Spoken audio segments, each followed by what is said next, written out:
బంగారం దిగుమతుల మీద భారతదేశం ఏటా ఖర్చు చేస్తున్న డబ్బు 6,20,000 కోట్లు ప్రతి సంవత్సరం.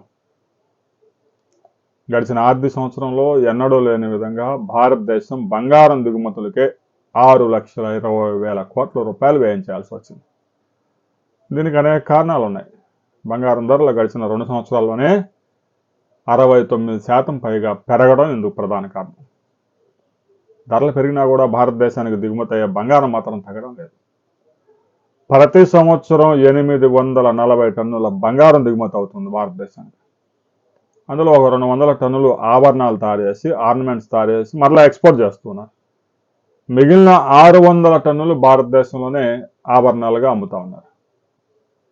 కేవలం బంగారం మనం చూసినంత చిన్నగా కనిపించినా దాని మీద బతుకుతున్న ఉద్యోగులు కానీ వ్యాపారులు కానీ దాని సంఖ్య చూస్తే 12 లక్షల మంది పైగా బంగారం ఆభరణాలు తయారు చేసే వృత్తిలో జీవనం సాగిస్తూ ఉన్నారు.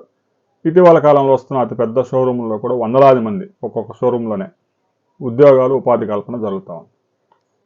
ఇక బంగారాన్ని ప్రధానంగా స్విట్జర్లాండ్ నుంచి 40%, ఆఫ్రికా నుంచి 10%, ఐరోపా దేశాల నుంచి ఒక 26% ఇలా దిగుమతి చేసుకోవడంతో పాటు భారతదేశంలో కూడా రీసైక్లింగ్ ద్వారా ప్రతి సంవత్సరం 200 టన్నుల బంగారాన్ని సేకరిస్తూ ఉన్నారు.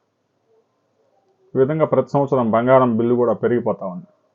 భారతదేశం దిగుమతుల్లో బంగారం మొదటి 4 స్థానాల్లో ఉంది.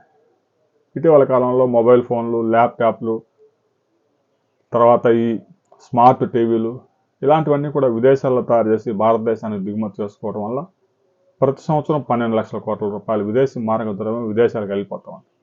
అందుకే కేంద్రం యాపిల్, ఐఫోన్ లాంటి సంస్థల్ని ఆహ్వానించి భారతదేశంలోనే తయారీ యూనిట్లను ఏర్పాటు చేసుకునే విధంగా కొన్ని పథకాలను తీసుకొచ్చి వారికి పెద్ద ఎత్తున రాయితీలు ఇస్తూ ఉంది. భారతదేశం ఇక క్రూడ్ ఆయిల్ అంటే దిగుమతి తప్పదు. బంగారం దిగుమతి చేసుకోవాల్సిందే. భారతదేశంలో చాలా స్వల్పంగా మాత్రమే ఉత్పత్తి అవుతా ఉంది. ఇక ఇటీవల కాలంలో ఎలక్ట్రానిక్స్ ఉత్పత్తులు భారతదేశంలోని పెద్ద ఎత్తున తయారు చేసి విదేశాలకు ఎగుమతి చేస్తూ ఉన్నారు.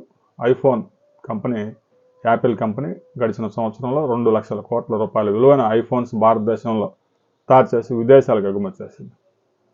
ఇక రాబోయే రోజుల్లో కూడా కొన్ని ప్రముఖ సంస్థలు భారతదేశంలో తమ ఉత్పత్తుల్ని తయారీ ప్రారంభించబోతా ఉన్నాయి. ఇప్పటికే ప్లాంట్స్ సిద్ధం చేసుకున్నాయి.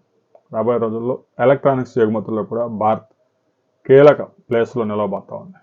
ఇక బంగారానికి సంబంధించి 2026 డిసెంబర్ నాటికి బంగారం ధర ఎలా ఉండబోతా ఉంది అనే వివరాలతో మరో వీడియోలో మనం కలుసుకుందాం.